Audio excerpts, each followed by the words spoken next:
From Brutosaur's and Transmog costs to the upcoming patch, there's a bit to learn today. Hey, it's Soul, and this is Warcraft Weekly, your copium-soaked commentary. You can help support the channel by liking this video, subscribing for more WoW coverage, and catching me live wherever I'm streaming.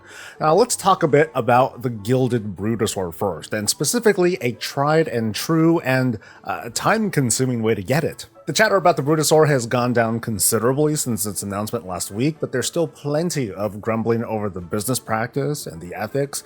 You might hate the existence of this mount as a cash shop item just as much as people are totally cool with it. So feel free to use the navigation thing to skip to a different subject if you're not comfortable with this, while I give some information and maybe a little bit of a pep talk to the Brutosaur fans out there. And again, let's not judge each other for what players decide to do or not do with their time, which, by the way, you don't have a lot of. The Brutosaur costs 6 WoW tokens, or 6 months of game time, and as of this writing, the token is worth this much when someone spends real money to buy one. For the sake of simplicity, let's kind of round this up a bit to 300,000 gold for a token, or 1.8 million gold. If it's around 60 or so days until the Brutosaur leaves the market, that's like 30,000 gold a day when we do the math. So you're going to want to really sit down and ask yourself, can you swing that? There's a lot to consider, not everyone wants to play every single day. Some folks only have a few hours a week, and others have no time on the weekdays while they have free time on the weekends, and it goes the other way around too. Everyone lands somewhere, and your experience is your own.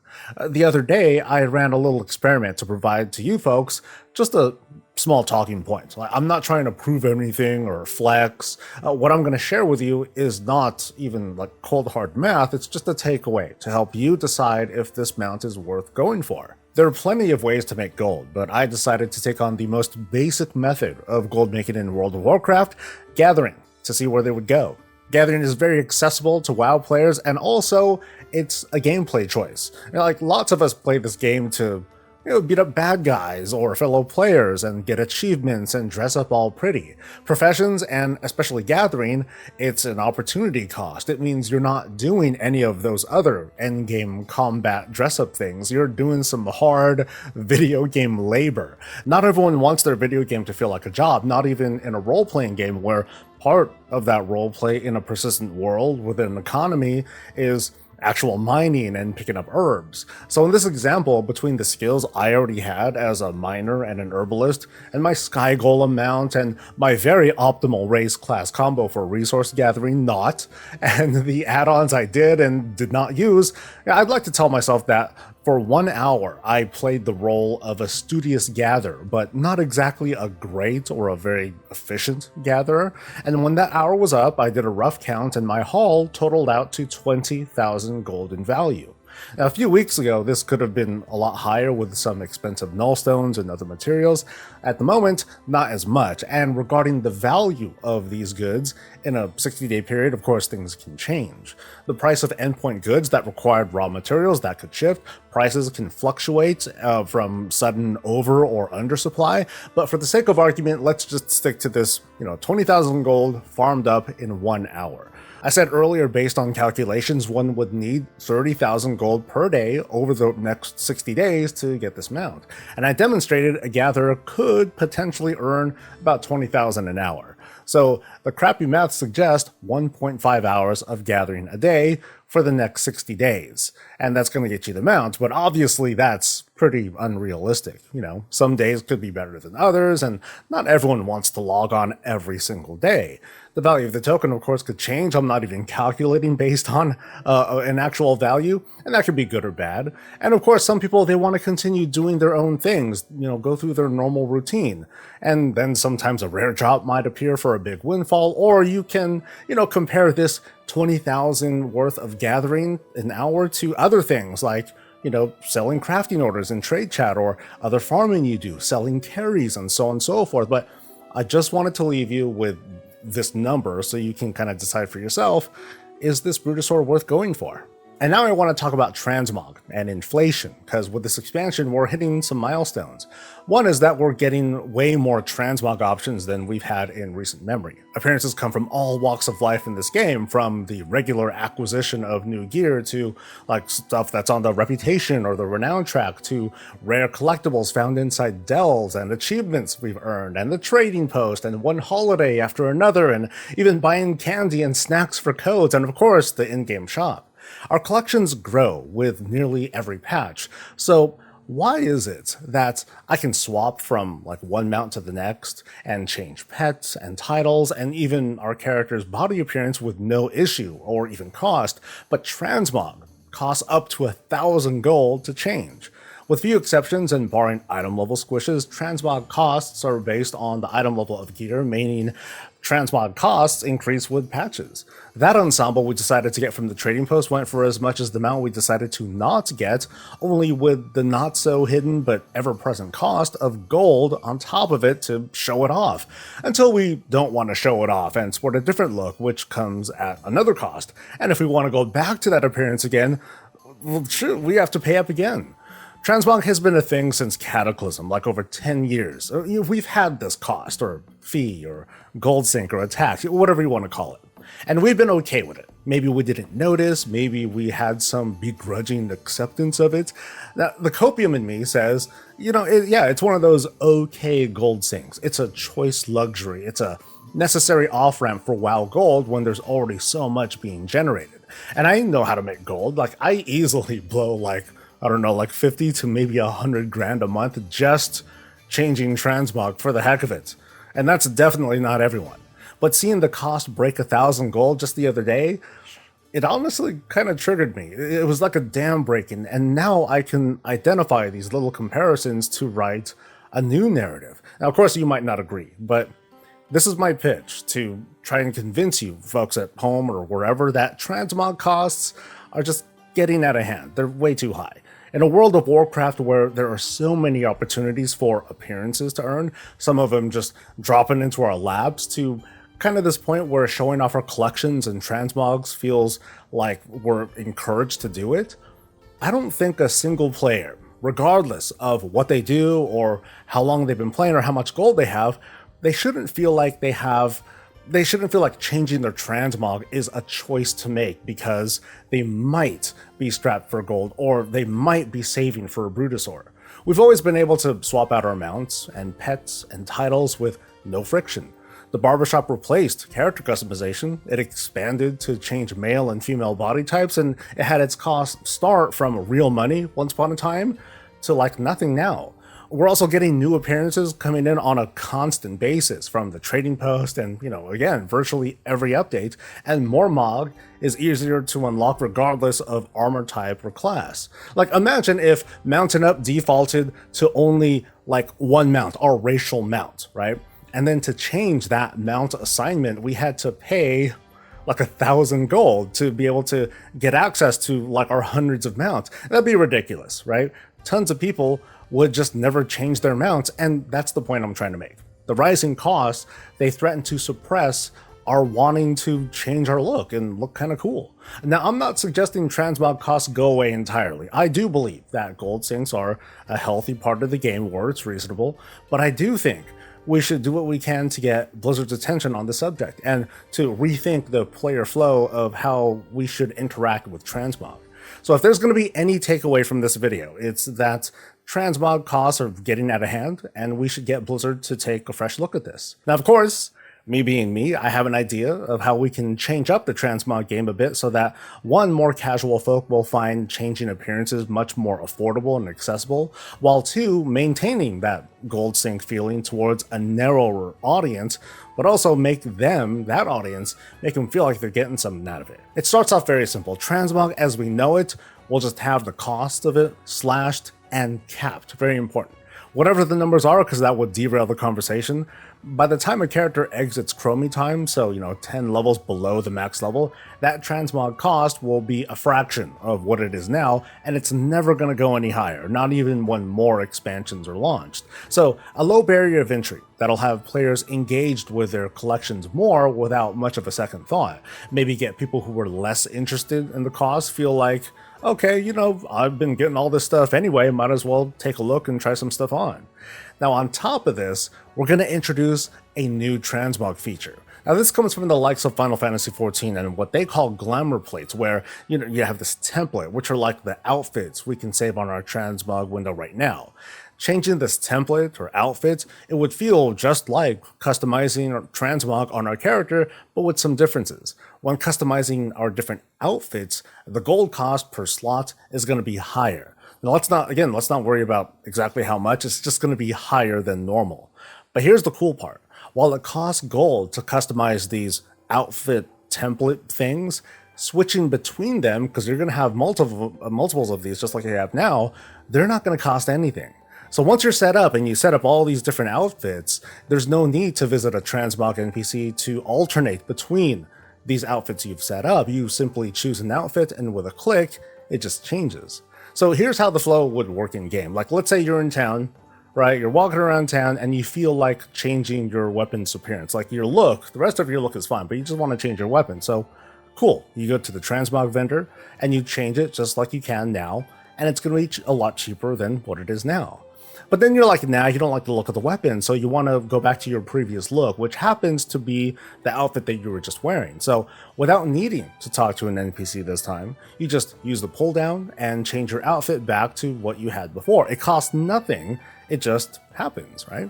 But let's say instead you love the new look of this weapon with this outfit, and you want to lock it down. You want to make a new outfit out of it, or you want to overwrite your old outfit. So then you do go to the transmog NPC to edit your outfit. You change the weapon into the new look, you pay this higher premium, and then you save. And now you can switch between your outfits, including the updated look, at no additional cost. So I probably did a bad job of explaining this. I'm sorry about that, but I feel like this checks all the boxes. The costs of transmog are lower and they're capped across the board, while the enthusiast has this value incentive. They have these static outfits with the convenience of easily swapping outfits or preserving their appearance in case it's like a raid night and they put on a new piece of gear that doesn't happen to match. It just takes a few clicks and they're back to normal. And in the end, I look at transmog as something everyone ought to have better access to because, well, these days, so much of it is being thrown into our faces as rewards. Instead of the current system with increasing costs for all players, let's kind of trim down that cost for everyone, offsetting that with a new and hopefully useful feature that's hopefully worth the value for the more enthusiast, the more transmog-obsessed people.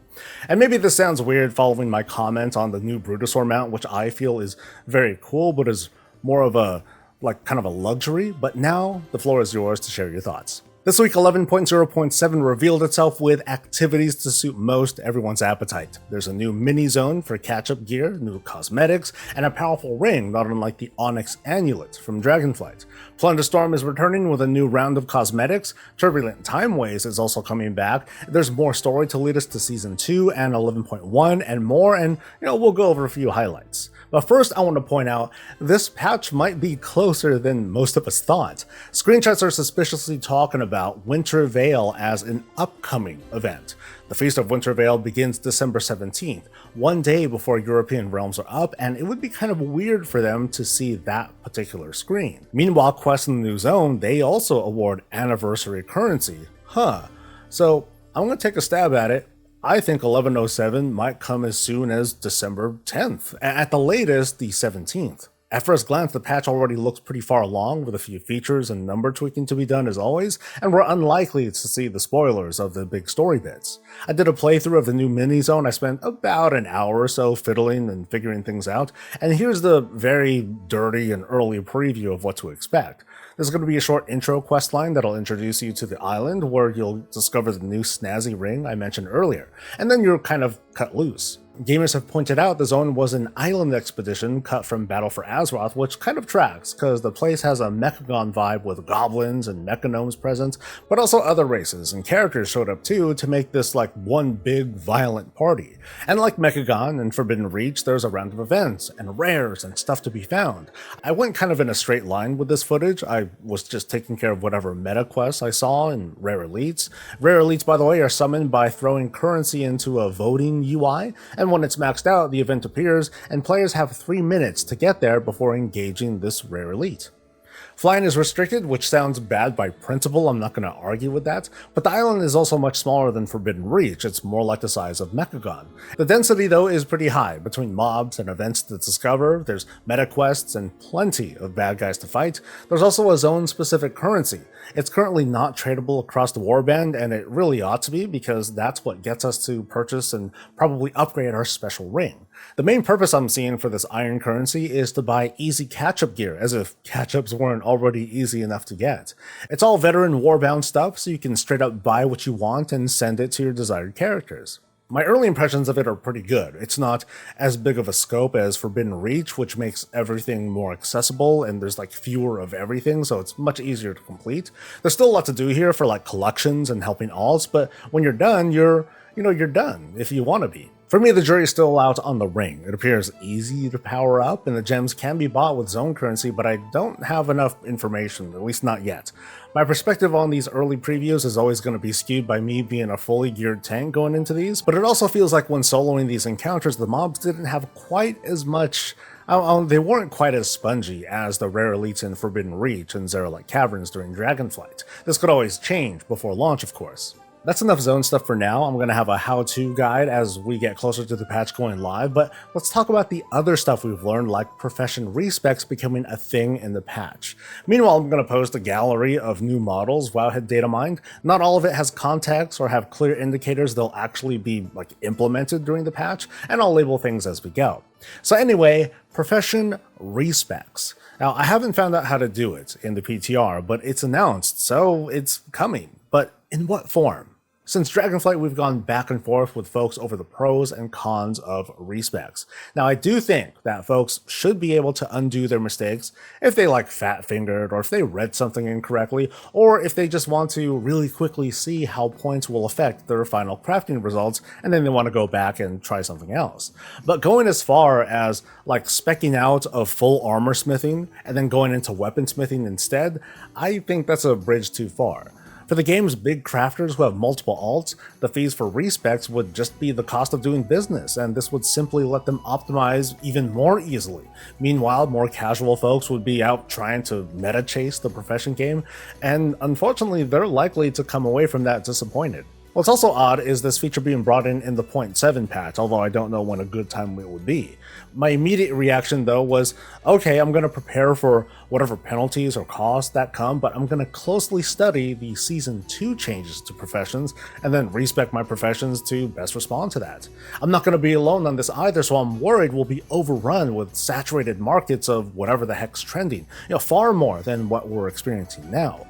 I've heard a lot of folks talk about, well, what about a once per season respec? Honestly, I think that would end up with similar results, and maybe even worse for those who still end up making a mistake. Like, imagine the horror of thinking, oh, you made the right call chasing this one specialization that a guide told you about, only for the guide to be wrong. I'm hesitant to say that profession respecs are 100% good. I mean, there are pros and cons depending on how they implement this, and since we don't know what that is, I probably should shut up and wait until we learn more. Cross-faction queuing is also coming in 1107, but not the way some would prefer it. In this case, you need to have a full pre-made group to cross-faction queue for the likes of Heroics, Time Walking, and Raid Finder. Now, why, you're probably wondering. I have a feeling that it's Blizzard still being skittish. Like, I know this sounds awkward, but I think they're being skittish about cross-faction without consent. You and I maybe couldn't care less about cross-factions because, hey, we're just trying to do our Raid Finders and Heroic dungeons, right?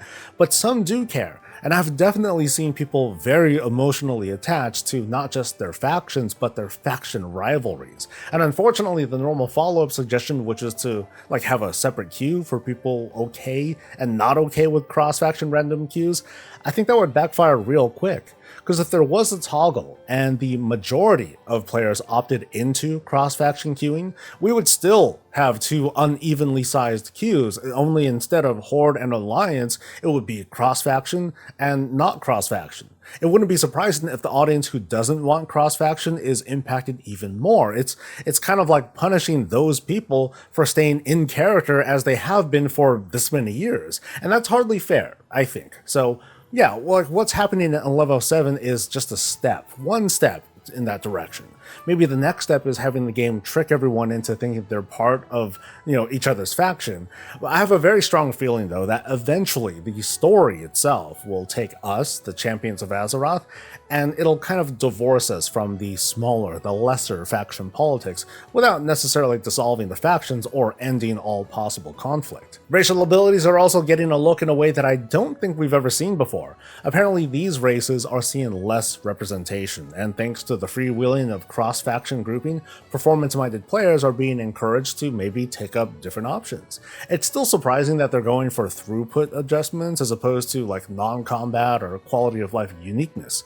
The BFA allied races are mostly featured on the list, but notably Worgen and Draenor are getting buffs too. And what better way to end 2024 than with a new meta achievement for an expansion from 6 years ago. A Farewell to Arms is a meta achievement added to Battle for Azeroth and awards the Loa of Scavengers, or trash. It's not exactly my idea of making the old world relevant, and I'm not even a big Mount fan, but I am a sucker for completing these big metas ever since Shadowlands, and I do have a really long way to go. That's going to wrap up today's show, which included some surprising developments with this upcoming patch. It's coming sooner than we thought. Some big changes are coming to professions. Smaller changes are going to cross-faction and race choices, and so far I'm having a pretty good impression of Siren's Reach, but we'll see as the weeks and the builds fly by. Next week ought to be interesting with the official start of the Mountain Dew promotions, and we'll see just what it takes to get a motorcycle mount, which, by the way, a variant is made available through the Anniversary Guest Relations event too, at least that's what everyone's talking about. Once I'm able to, I'll throw together a guide on all the puzzles. For now though, let's thank our viewers over on Twitch and YouTube. Thank you for coming by the live streams, and I hope you're enjoying yourselves. To our valued patrons, thanks guys for keeping the lights on, and thank you, viewer, for making it to the end. You fed the algorithm, and if you don't mind, please like the video, subscribe for more WoW coverage, catch me live, and I'll catch you later. Stay safe, stay healthy, and stay breezy.